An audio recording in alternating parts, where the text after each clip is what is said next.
Coming up next on the Passion Struck podcast. I think if we can get to the point where we're actually looking at people as hopeful and then bringing what we have to the table to make a real difference, I think that we can see some real change. But it's going to require long-term investment, and it requires both pieces, both the practical hope and then that reframed identity. And if we focus on both of those things instead of just one or the other, I believe real change can happen, and we've seen it. Welcome to Passion Struck. Hi, I'm your host, John R. Miles, and on the show, we decipher the secrets, tips, and guidance of the world's most inspiring people and turn their wisdom into practical advice for you and those around you. Our mission is to help you unlock the power of intentionality so that you can become the best version of yourself. If you're new to the show, I offer advice and answer listener questions on Fridays. We have long-form interviews the rest of the week with guests ranging from astronauts to authors, CEOs, creators, innovators, scientists, military leaders, visionaries, and athletes. Now, let's go out there and become Passion Struck.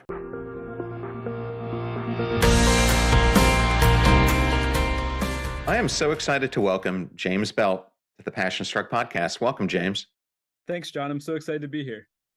Well, I wanted to congratulate you on your brand new book. It's right over your left-hand shoulder. For those who are viewing this, we'll make sure we put a bigger plug for it on YouTube. But I know how much effort goes into this. And for you, I heard this was a 5+ year project coming to fruition. Yeah, that's correct. Yeah, when I moved back to Nicaragua in 2015, I started writing, and it just became a small project at first that turned into, I guess I'll write a book. And yeah, it was almost 7 years from the time I started writing it down to the time it was published. So quite a journey. Yes. Well, I just had an interview I published today with a guy named Jeremy Utley, and he was talking about the fact that when you're reading these books, you don't realize the amount of time it amounts to in someone's life and how big a sacrifice it is to actually create them. Yeah, I had no idea. I've always been a big reader, but I would have had no idea that time. And then just the thought process, will anyone actually care what I have to say? As you're writing down, you go through that process of how can I write this in a way that's true, but also is engaging for the reader. So yeah, it's been a journey for sure. So I understand that you grew up and live in the same area. And it's actually not too far from where I grew up. I grew up in York, Pennsylvania. Oh, no way. So just up 83, a bit from you. Yeah, I've spent time there. Can you tell me a little bit about your upbringing and what led you to where you are today? Sure, I'd love to. Yeah, so grew up just outside of Baltimore. I live in Westminster, Maryland now, but grew up about 20 miles from here and grew up in a normal middle-class family. My dad started a business when I was pretty young. So I grew up in a family business setting. My parents kind of struggling at first to get the business started and getting to watch it grow, which was definitely a huge part of my journey and a blessing for me to be a part of that, to see kind of it start from basically ground zero to what it is today. I've now taken over that business, which is a neat part of the story as well. But just kind of grew up a normal kid living in middle-class Maryland, basically just kind of following my dad around at work a lot and learning business skills and leadership skills from him. As I continued through that, we eventually got engaged with the church and started serving different kinds and things of that sort. And so eventually had the opportunity to travel to Nicaragua on a mission trip, which is how we ended up there. But yeah, I kind of grew up just not necessarily wanting to be anyone that lived outside of the country. I graduated from college with a degree in finance, went into financial planning, and that was my plan. Never had any desire really to be a missionary or to serve outside of the United States. So yeah, it was an interesting journey for me from that standpoint. Yes. Well, and why did your church end up picking Nicaragua of all places to look to help people and to mission there? Yeah, great question. So our church was about 4 years old, and our pastor had a contact with someone that was he was the executive director for an organization called Orphan Network, and they work with orphanages in Nicaragua. And so at about 4 years old, our church decided we should probably do something. Get to that point as a church where you think, well, we should probably give back in some way. And so they decided to travel down. I actually didn't go on that first mission trip to Nicaragua. My family did, though. My parents and my sister, Jenny, went down, and that's basically how it started. We just decided, well, we need something to do. So Tim Adams, the guy, actually, ended up working with him at NicaWorks. So we called him up and we said, hey, Tim, can we come down to Nicaragua with you? And he said, sure. So we got connected to a particular orphanage there. And that was basically it. It wasn't necessarily that we had a passion for the country at the time, although that certainly changed. Just was something that happened. Yeah, well, interestingly enough, my parents now have lived in Tennessee for 30 plus years, and Hmm. they got connected to their church who supported an orphanage in Haiti Oh, wow. that they've been doing now the entire time they've been there. But it No kidding. actually led to my brother adopting two kids from Haiti. Hmm. And not only doing that, but he was a missionary 5 years in the Dominican Republic, but Hmm. primarily helping Haitian immigrants who'd come over to the DR. But I think whether it's the DR, Costa Rica, possibly Nicaragua, I'm not as familiar with it, but you see all these tourist areas where people are. And my son did two missions through his school to Costa Rica, and he was telling me you see all these beautiful beachfront areas and these great hotels, and literally a mile away, it's just extreme poverty. And people are Yes. living in huts with just dirt floors, no lighting, no nothing. So it's pretty amazing to me, that change in perspective that we have and how most people don't get to see the true life that most of these people are living. Yeah, it's pretty incredible. And it is the same way in Nicaragua. Nicaragua is the second poorest nation in the Western Hemisphere to Haiti. And so you can go to a beach area and it will look similar to what you might expect going to a tropical country. And then you could go 500 feet away even and see what is a plastic wrapped house or something of that sort, of shack that someone built, and they're just struggling to basically get. I sometimes refer to it as, it's almost like going to a Hollywood studio when you're traveling to these places and you look around, you're like, oh, look, it looks beautiful. And it is beautiful. I mean, the country itself is beautiful, but there's a lot that we don't see. It's a facade in a sense. Yes, well, I realize on one of these trips that you were on to Nicaragua, this phrase came up, where are you going? Why did Mm. that phrase have such a profound impact on you and what you're doing today? Yeah, so in 2011, I was on a trip with my church, Crossroads Church, and we were back at the orphanage that we were traveling to, Puente de Amistad, and I'd actually extended my trip. So I had started to fall in love with the country. Interestingly enough, my parents have actually adopted, we adopted a 15-year-old girl. She's now almost 30, my sister Emmeline. And so my mom had spent some extra time in Nicaragua, so I'd had that opportunity. And so now I had started to extend my trips beyond the normal mission trip. And so I was on one of these extended trips in 2011 and went on a walk, a hike through the canyon. So the area that the orphanage exists in is called El Cañon, which means the canyon in English. And we had hiked up one of the hills to look down on the canyon. It was something that I commonly did with the teenage boys from the orphanage. And we were standing up on the hill. And while we were just hanging out, looking around, I heard, it wasn't an audible voice, that would have probably scared me quite a bit, but an inaudible voice in my head saying, where are you going? And my first thought was, well, I'm going back to the United States, to my relatively comfortable, normal life. But as I started to dissect that phrase was, and maybe what it meant, because it wasn't something I was thinking about. I mentioned earlier that I would almost call myself a reluctant missionary. I never had plans to move to Nicaragua, never had dreams to be a missionary, in fact. And so the idea of where are you going really didn't make a lot of sense to me. And as I started to process that, I started to think about, well, what have I told other people? And over the couple of years prior to that, I had been telling friends that real life is found in following a calling in your life. That concept, that idea that following that calling, what I perceived as God's call in my life, would really lead to real life, was a challenge to me, because now I'm like, well, I guess I have to put my money where my mouth is if I'm actually going to believe this. And so that phrase, where are you going, forced me to ask the question, well, what does this mean? What should I do with this? And I asked that question and I said, well, I guess I'm supposed to live in Nicaragua.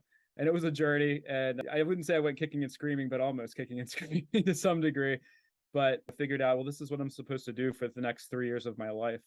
And it was quite an interesting moment, not something I expected by any means. In fact, I had bought a house about 3 years prior. So it wasn't in the plans. Oh, you bought a house in the United States. Yes, I'd bought a Yes. house in the United States. I was setting up my life. I wasn't married, didn't have kids at the time, but certainly wasn't prepping to live in another country. And once you moved there, what were some of the things that hit you about life there, not as a temporary resident, but as a full-time resident? Yeah, so I had traveled there probably, gosh, maybe 8 or 9 times by that point, but never really experienced it in the way that I would when I lived there. And one thing I figured out very quickly was, even to that point, I thought my Spanish skills were much better than they actually were, that I needed to learn Spanish quite a bit more, and that I needed to figure out how to communicate. And I grew up, you said you were born in York, Pennsylvania, so you would appreciate this. I grew up in the northeast part of the United States, and I've always kind of felt like a plan is a plan, and I kind of want to follow the plan. Most things happen on time when they're scheduled, and Nicaragua is a very relational culture. And so I had to learn that not everything happened as I would expect. The time for the meeting might be 3 o'clock, but could start at 3:15 or 3:30, and that wasn't abnormal. And it wasn't offensive. It was just that was the way culture in Nicaragua worked. And so that was an adjustment for me. And just having to learn how to live in a place where it was quite different. People drive different, people communicate differently, people stand much closer than they do in Maryland. So I had to adjust to my personal space being invaded, at least from my perspective. And so definitely challenged a lot. And I actually went down there with a very intentional point of not having an exact plan for what I was going to do. I didn't want to go down and say, well, this is what James thinks should happen. This white guy from Maryland saying, hey, this is what should happen. I want to go down and say, I need to learn. And that was hard, to be honest with you. It wasn't easy to not kind of have a set idea as to what my first few months especially would look like in Nicaragua. Yeah, I think my brother went through the same thing when he moved Mm, to the DR. Is they had some Spanish skills, but it was very rudimentary. yeah. And yet he was the principal for a school that Wow. was trying to teach these Haitian refugees who had come over. Yeah. So he had to Interesting. learn very quickly as well.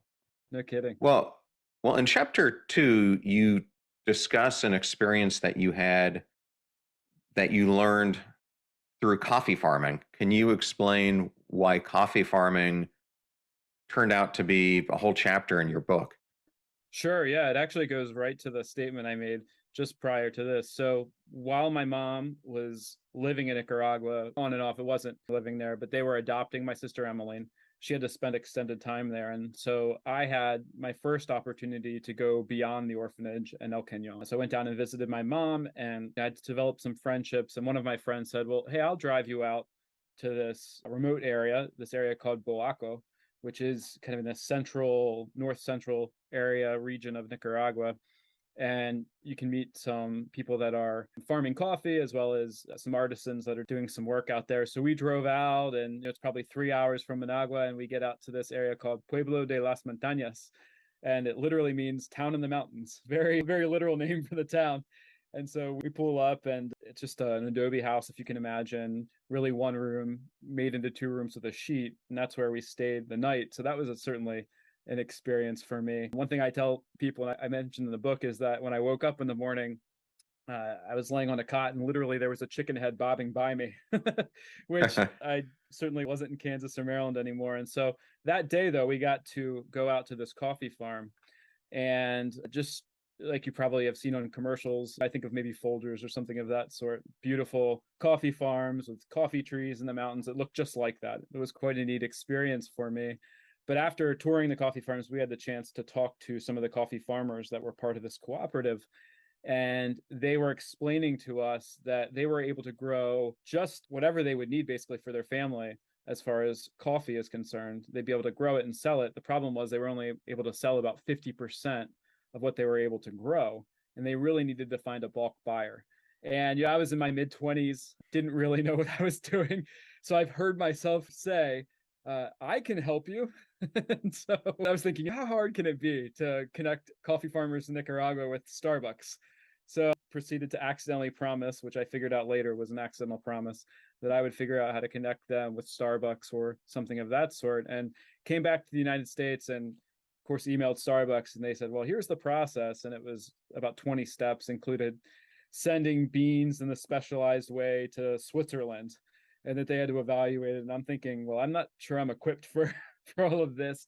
And I had to go back and basically tell them that I wasn't going to be able to help them, which was very disappointing for me, but even more so for them because, like I said, culturally for them, when I said I would do it, that was basically a promise. And so that forced me to really take a step back and say, well, what really is causing the poverty here? And what can I really do to make a difference? Maybe I don't quite understand everything. It was one of those first moments where I said, I need to probably be willing to listen a little bit more before I speak. And so, yeah, that played a huge role in the way I went when I moved there eventually. Did the farmers ever find a bulk buyer? I have to be honest, I don't know. It's a great question. I should try to find out. That would be a great thing to explore. I know there are coffee farmers that are connected to Starbucks in Nicaragua now, but I do not know if they are. Yeah, I would assume that being down there, they'd have to use more sustainable or organic means to grow their coffee. Yeah, they do quite a bit. Yeah, and they've had some real issues there with plagues and things of that sort recently, but it seems like they're still doing okay. I love Nicaraguan coffee, so Well, on this podcast, I've often covered the topic of the power of perception. Mm, And many of the ways I've talked about it has been through interviewing astronauts who, when they go through this thing called the overview effect of looking down on Earth, it changes their perspective and mm, how tiny they are as it relates to the whole world. But I don't think you need to go to outer space to see a change of perspective. For me, I've seen it as I've traveled to India, I've seen it as I've traveled to Morocco, mm. Malaysia, other places around the world where you don't realize how good you actually have it until you see some of these other places. And this is Mm. something that you talk a lot about in chapter 3. And I was hoping maybe through this journey of experiencing Christmas with a family in Nicaragua, how that changed your perspective. Yeah, so basically, as I've interacted with people in Nicaragua and even more locally in areas in Baltimore City, for example, it's really opened my eyes to the fact, as you said, that I have a lot more than I often realize. And not only that, but the people that I often think of as maybe different than I am, or they're grown up in a different situation, which is true, but maybe they're innately different. That's not really true. That beneath the surface, we're all much more similar. And as I experienced life in Nicaragua, and as I said, even serving in Baltimore City in some cases, I had the opportunity to look around at celebrations such as Christmas and see, wow, this reminds me a lot of what I did when I grew up. The people are different, their stories are different, but the joy that they get from moments like this, the desire for hope and for relational connection and things of that sort, it's all the same, that we're not really all that different.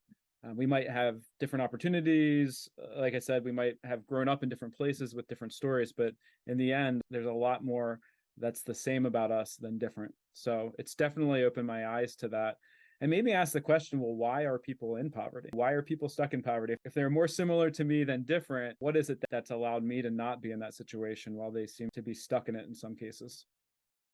Yeah, well, that's something I wanted to dive into because one of the major reasons I started this podcast is I believe we have 3 global epidemics happening outside of COVID, and that is the epidemics of loneliness, helplessness, and hopelessness. And Mm, so, what I'm trying to bring through this podcast is hope, meaning, and connection for people. If you start looking at the statistics, let's just look at loneliness. AARP did a survey of all adults that found 45% feel lonely. A 20-year study that was done across 133 countries found that over 33% of all people feel lonely. So, mm, my point in bringing this up is whether it's loneliness or hopelessness, it's not a left wing or right wing problem. It's not a older generation or younger generation or rich or poor. It's an issue that is profoundly impacting all humans globally. yeah. And through the lens of poverty, why did you link it to hopelessness? And what did you find were some of the common overlays there between the two? Yeah, that's a great question. There was a study that the Census Bureau did at the beginning of the pandemic and found that 45% of Americans were feeling hopeless at that moment. So I think it is definitely a huge issue. In regards to poverty, as I started to look around and ask myself the questions, well, why are people that seem just as intelligent as I am, just as capable as I am? What is it that really is causing the problem? We all look around and we say, well, why is there still poverty? So much resources, time, whatever you might say, is committed to making a change in areas where poverty is so prevalent, and yet nothing seems to change. And as I started to ask myself the question, as I had the chance to experience life in Nicaragua, people that maybe, we look at a commercial and we say, well, poverty looks like that. It's a Catholic Charities commercial. The people that, I was looking at on the TV now were people that I knew, Josue, Maria Jose. And so I really had to ask myself that question. And as I did, what I started to discover was that the byproducts of poverty, homelessness, lack of education, hunger, were really a byproduct of something much deeper. I found that to be was the sense of hopelessness, the idea that there's no real opportunity in that community or for that person, but a lack of practical hope. They don't have a clear direction for where they can head to move beyond what their current situation is. Their identity is found in that same spot, a lack of spiritual hope or a lack of a clear identity that they believe they're destined for a life of less than. And when that's then reinforced by, again, that lack of practical hope, the lack of real opportunity, it creates a cycle. And it tends to lead to a lot of things like scarcity mindset and just the decision that my life can't ever change. I experienced that a lot in Nicaragua, and I still do actually quite a bit in that community of El Cañon, where I'll drive in and I'll see people that I'm thinking, gosh, they could be doing with their life, but they're just sitting there and they've decided that life is going to be this way. And we can certainly do that whether we're in poverty or not, but the way it impacts people that are living on that poverty edge is much deeper and more destructive. Well, in the book, you write that when you first experienced poverty, you thought the problem appeared to be one of economics and decision making, Yes. but that assumption changed and you decided to go deeper. What did you find were some of the underlying causes that you didn't expect at first? You would think, okay, well, if I just give somebody the money they need to get over this situation, that something will change. But for example, we had a project that we were doing in a community called Avianas, which is in a very remote area of Nicaragua. And we were able to go into that community and bring resources. Basically, we were able to do an agriculture development project to allow them to do a community farm, which would potentially allow the number of families, it wasn't a ton of families that lived in that community, to move beyond their current poverty state, at least the extreme poverty they were living in. No running water, no electricity. If they had a drought, families would eat leaves to fight off the hunger pangs because there was literally no availability of food in that area. And so we were able to come in and say, hey, look, we can invest in you and help you take a step forward. And they were seemingly excited about the idea until we got started. And then the idea that, well, what am I going to do about tomorrow started to infect their mindset, which is, I think, normal human condition. But we were able to address some of those concerns, and yet they still weren't able to grab onto it, despite all the resources we brought. I can remember many trips, and I talk about it a little bit in my book, where I would go up and I'd speak to the agriculture specialist that we had working in that particular community. And he would tell me that they were fighting or they were unwilling to do the work. And what it all came down to was they were more worried about figuring out how to get, in this case, genes and things of that sort, how to deal with basically what they wanted right now, and weren't willing to pay the cost for what it would take to move their family potentially out of poverty for the next 10 years or even generations, who knows. And it'd be easy to say, well, gosh, they're making horrible decisions. And that's the problem. That's the reason for the lack of ability to move beyond their poverty. And I think oftentimes that's what we do, but you have to put yourself in their situation. Everything around them is reinforcing the fact that they're hopeless. They don't have the opportunity. They've never seen someone move beyond, or not many at least, move beyond the poverty that they live in. And they really don't know where their next meal is coming from. So the idea of saying, well, I'm going to invest in the future is a very hard concept unless you have a perspective beyond your current reality, unless you can say, well, I wasn't created for this life. And many times people, just like I would if I lived there, get beat down to believing that nothing can ever change. And so that affects the ability to move beyond it. And so what I found was that identity piece, I believe my life is built and that I was created for less than, really impacts the ability to move beyond poverty. And then changing that creates a huge difference. Yes, it reminds me of something I read in the most recent book by Mark Manson. He writes, "We must feel something about ourselves in order to feel something about the world. Without those feelings, it's impossible to hope." Wow. And that reminds me what you were just saying. Yeah. That's a beautiful quote. And I completely agree. Yeah. If we believe we're hopeless, it's really hard to believe there's hope for others. And if we believe we're hopeless, it's really hard to act on any opportunity that we get. So I would agree with that. Well, in that book, he goes on to say that he believes that it's the overindulgence in emotions that's leading to the crisis of hope. Do you agree with that? That's an interesting phrase. Yeah, I'd love to hear more about what exactly he means by that. But certainly, I would think that emotions, the overindulgence of emotions, plays a role in it. I just think also it's the lack of perspective. I mean, I grew up with a family and parents that told me that I was meant for something more.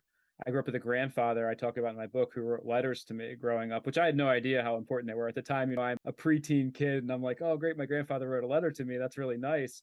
But now looking back, I had no idea how important it was that he was telling me that there was a plan for my life and that I was created for a purpose, on purpose, and the difference that would play in my life. And so I think apart from that, it becomes not impossible, but really difficult when no one is speaking truth into your life, when no one is providing a perspective beyond maybe your current pains and challenges. It becomes really difficult to move beyond it. And so I would say that plays a huge role in what I see. And you think about the pandemic, right? And the hopelessness that people experienced there, was some of it, I think, was, well, when is this ever going to end? We didn't have a clear picture for the future. And so when you don't have a clear picture of the possibility of a better future, it really leaves us in a sense of hopelessness. Well, and just think about all those, like the people you encountered in Nicaragua or in Haiti, who don't have this feeling that they're just thrust into the situation they're living in. And you don't Yeah. have to be in one of those countries. I mean, I see it right outside my house here in Tampa Bay, where I live, how many people are feeling hopeless, regardless of if they're in poverty or they could be a millionaire. No, you're right. Yeah. Yeah, I think that's very true. And what I tell people sometimes to that end is that when I feel hopeless and it impacts the way that I live, my margin for error is so much greater than someone living in poverty who gets in that position, where they might make decisions that impact their lives that could have an impact for years to come. If I decide I'm hopeless and I act on those thoughts in some way, then I have the means to keep myself from really falling into a poverty situation. Yeah, well, something you read about in the book is you say that you came to realize that the lie of hopelessness plays in the perpetuation of poverty. What is that? Yeah. So when I think of hopelessness, so this was an interesting point as I started to write the book and I heard or started to unpack the idea of hopelessness. What I found ultimately is that I believe it's a lie. I don't believe anyone is truly hopeless. What happens is we get caught up in this lie and we start believing either that we're hopeless or that other people are hopeless.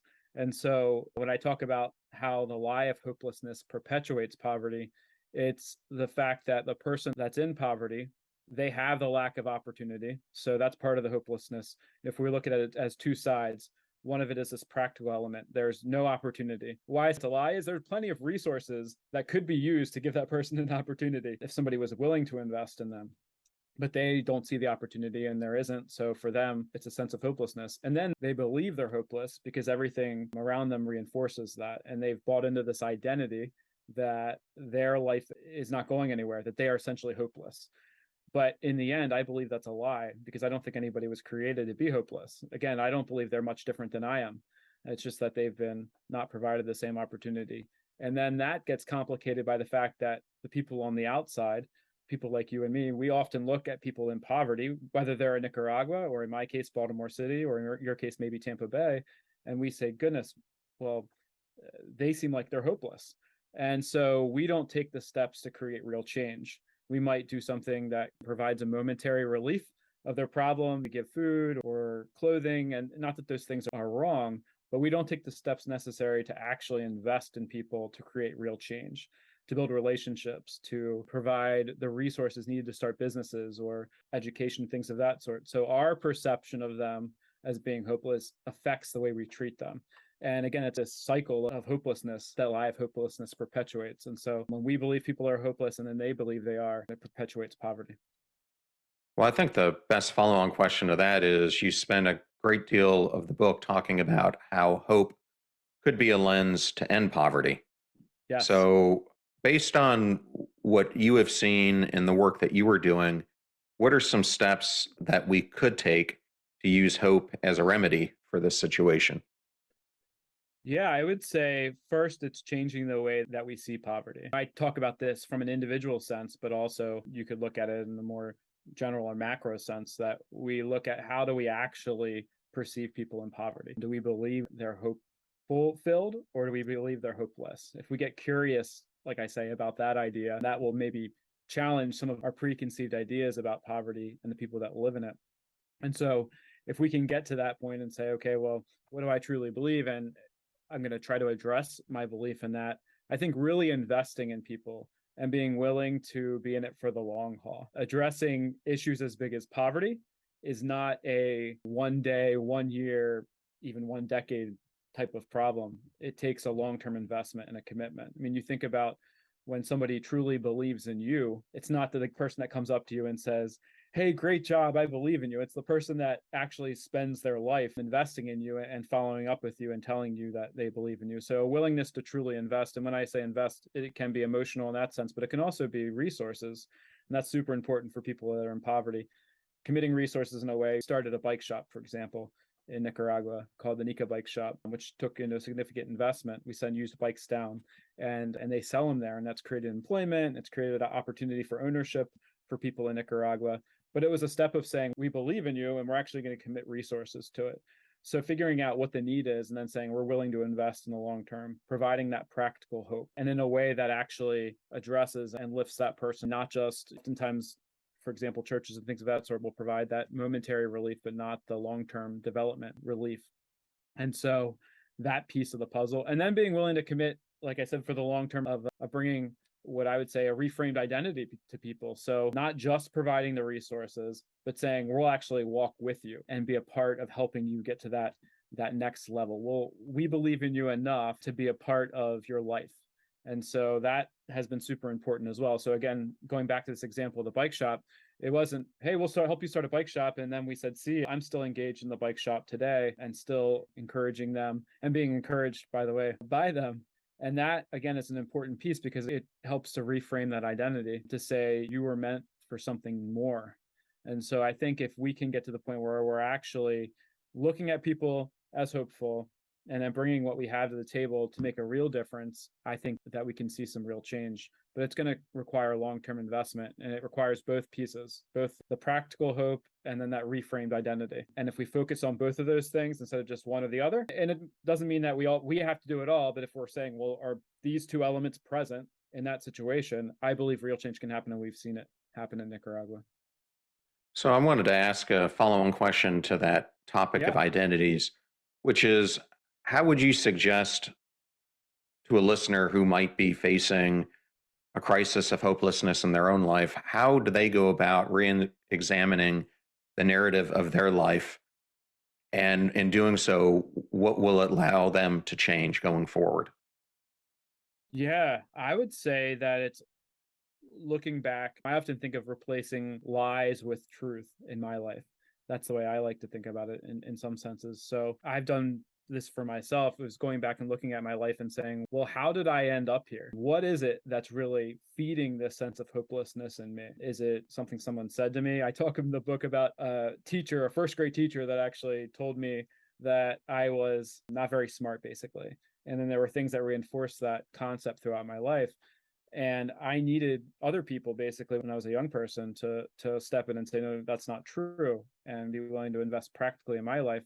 But looking back and saying, well, what are the voices that have been maybe feeding that hopelessness in you? And then extinguishing them and saying, well, what truth is actually available? What can I replace this lie with? Like I said, my first grade teacher said, you're not very smart. You're not going to really do anything with your life. Well, everything that I've seen since then, and for me, I fall back on my faith. I'm a Christian. My faith is a Christian. I fall back some of it on what I believe God believes about me, but also what other people have reinforced in my life and helped me to, again, reframe that identity. So it's taking your eyes and saying, well, I'm not going to stare at this lie anymore. I'm going to frame my life around a truth that I was created on purpose and for a purpose. So replacing those lies, it might be finding moments in your life where you found hope. That's often, I think, very valuable to say. More than likely, there's been a few moments in your life, no matter how hopeless you feel, that you've seen real hope happen. Not the wishy-washy, I hope my football team will win hope, but the foundational hope of, man, I can move beyond this. And finding those moments and thinking about, well, what was it in that moment that allowed me to get there? Reframing around that instead of the lies that often hold us down has been super important to me. So, yeah, and in the book, you bring up Blaise Pascal and a quote that Pascal wrote. And to summarize it, if we're feeling this hopelessness, there's a hole or vacuum that we feel that needs to be filled by an infinite or immutable object. You could call that faith. You could call it purpose. You could call it a passion. Why do you think his quote has such a profound impact? And why did you decide to include it in the book? Yeah, because I think that is really ultimately where we gain that reframed identity from. I think there is something missing outside of that. In my case, it's been faith, but outside of that object, that thing beyond us or bigger than us, without that perspective, that becomes really hard to move beyond hopelessness without it. And so I even think about the recovery world, the 12-step process. And one of the first steps you take in that is kind of deciding that you're not in control and that there's a higher power. And that they start there because they know without that, it's really hard to move beyond the addiction issues that people face. And so it's the same thing, I believe, with hopelessness. That's just another form of it in many cases. And so without this higher power, this perspective that there's something beyond my present life, there's someone that cares about me beyond my present hopelessness, that it's really hard to move forward beyond it. And again, for me, that's been realizing that I was created on purpose and for a purpose. If I believe that's true, that's going to really impact the way I live. I'm going to have moments maybe where I think, gosh, I can't do anything with my life. But then if I go back to that truth that, no, that's not true. And I've replaced again that hole with this, again, in my case, God, believing that I'm created on purpose and for a purpose, it really changes the way I act and the decisions I make in my life. So, yeah. Yeah, it's interesting. I recently interviewed Andreas Woodmer, who is a professor at the Catholic University of America, not too far away from you. But years ago, he was in the French Foreign Legion, and he was a Swiss guard for Pope John Paul II. Oh, wow. And he said the Pope was an incredible mentor to him, but one of the most impactful things he ever told him is, you were put here to do the one thing that only you can do. If you're not pursuing that one thing and living your purpose, no one else beside you will ever be able to do what you were intended to do. And I think it's a very important message. And you just brought it up with your message on being on purpose. I love that. I think that's so true. Okay. And if someone wanted to learn more about you, what are the best ways for them to do so? Yeah, you can go to my website, jameshbelt.com. You can find my book, Hope Realized, on Amazon, Barnes & Noble, wherever you might find your books. I'd love for you to check it out and learn a little bit more about why I believe there's so much hope for our world. Well, James, thank you so much for being here today. And congratulations again on the release of this book and the message that you're trying to deliver to the world. Thanks, John. I really appreciate it. It was great. I thoroughly enjoyed that interview with James Belt, and I wanted to thank James for the honor and privilege of having him here on the show. Links to all things James will be in the show notes at passionstruck.com. Please use our website links if you buy any of the books from the authors that we feature on the podcast. It helps us support the show and make it free for our listeners. Advertiser deals and discount codes are in one convenient place at passionstruck.com/deals. Videos are on YouTube at John R. Miles as well as Passion Struck Clips. Please check both those channels out and subscribe. I'm at John R. Miles both on Twitter and Instagram, and you can also find me on LinkedIn. The fee for this show is that you share it with family and friends when you find something interesting or useful. If you know someone who is dealing with poverty or wants to know more information about it, then please share today's episode with them. The greatest compliment that you can give this show is to share it with those that you love and care about. And in the meantime, do your best to apply what you hear on the show so that you can live what you listen. And until next time, live life passion struck.